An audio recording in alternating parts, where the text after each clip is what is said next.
Hello friends, नमस्कार। स्वागत है आपका टेक के चैनल में। तो फ्रेंड्स, आज के इस लेटेस्ट और फ्रेश वीडियो में मैं आपको बताने जा रहा हूं कि जो ईपीएस 95 पेंशनरों के केसेस सुप्रीम कोर्ट में चल रहे हैं और जिसमें कि अभी 24 तारीख को यानी मंगलवार को जो फैसला सुप्रीम कोर्ट के द्वारा लिया जाना है, तो उसमें जो 15,000 की सैलरी लिमिट है, यदि उस लिमिट को सुप्रीम कोर्ट मान लेता है और उस लिमिट को ख़त्म कर देता है तो आपकी जो पेंशन है वो बढ़कर कितनी होगी, आज मैं आपको इसी वीडियो में उसके बारे में जानकारी देने जा रहा हूं। तो फ्रेंड्स, उसके बारे में बात करने से पहले आपसे करूंगा एक रिक्वेस्ट कि यदि आपने चैनल को अब तक सब्सक्राइब नहीं किया है तो प्लीज़ चैनल को सब्सक्राइब कर लीजिए और जो बेल का आइकन आता है उसको दबा दीजिए ताकि आपको आने वाले वीडियो की नोटिफिकेशन जो हो मिलती रहे। तो चलिए फ्रेंड्स, जान लेते हैं उस अपडेट के बारे में। देखिए फ्रेंड्स, एम्प्लॉय पेंशन स्कीम बढ़ेगी, आपकी पेंशन 15,000 की लिमिट हटेगी। जाने कि आप पर क्या होगा इसका असर। एम्प्लॉय पेंशन स्कीम ईपीएस पर लगी कैंपिंग को हटाने के लिए सुप्रीम कोर्ट में सुनवाई चल रही है। अभी ईपीएस स्कीम के तहत पेंशन के लिए 15,000 रुपये हर महीने की सेलिंग या कैंप है। एम्प्लॉयज पेंशन स्कीम ईपीएस पर लगी कैंपिंग को हटाने के लिए सुप्रीम कोर्ट में सुनवाई चल रही है। अभी ईपीएस स्कीम के तहत पेंशन पाने के लिए 15,000 रुपये हर महीने की सीलिंग या कैंपिंग है।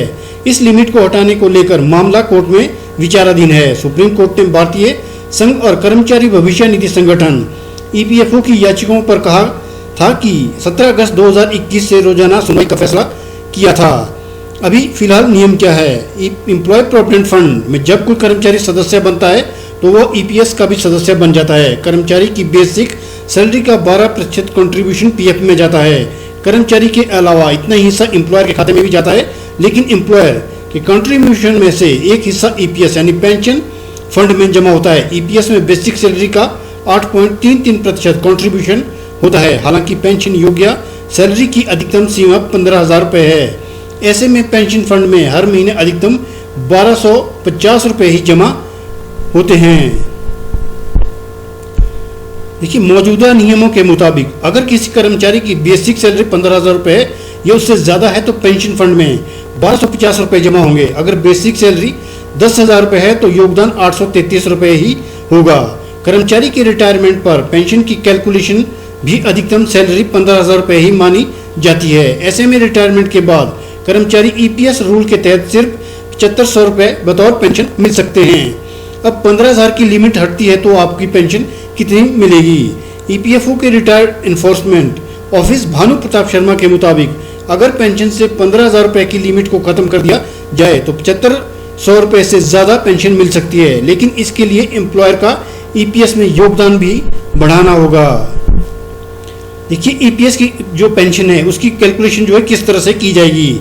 ईपीएस कैलकुलेशन का फार्मूला जो है वो monthly pension equal to pension योग्य सैलरी इनटू ईपीएस खाते में जितने साल का कंट्रीब्यूशन रहा है ओब्लिक 70। अगर किसी की मंथली सैलरी आखिरी 5 साल की सैलरी का औसत 15,000 रुपये है और नौकरी की अवधि 30 साल है तो उसे सिर्फ हर महीने 6828 रुपये की ही पेंशन मिलेगी। लिमिट हटी तो कितनी मिलेगी पेंशन। अगर 15,000 रुपये की लिमिट हट जाती है और आपकी सैलरी 30,000 रुपये है तो आपको फॉर्मूले के हिसाब से जो पेंशन मिलेगी वो होगी 30,000 इंटू 30/ओब्लिक इक्वल टू 12,857 रुपये। लेकिन इसके लिए मौजूदा शर्तें कौन सी होगी। नंबर 1, ईपीएस सदस्य होना जरूरी। कम से कम रेगुलर 10 साल तक नौकरी में रहना जरूरी। 58 साल के होने पर मिलती है पेंशन।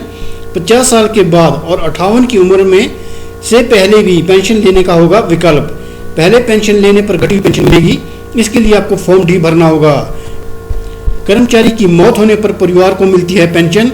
सर्विस हिस्ट्री 10 साल से कम है तो उन्हें 58 साल की आयु में पेंशन अमाउंट निकालने का ऑप्शन भी मिलेगा।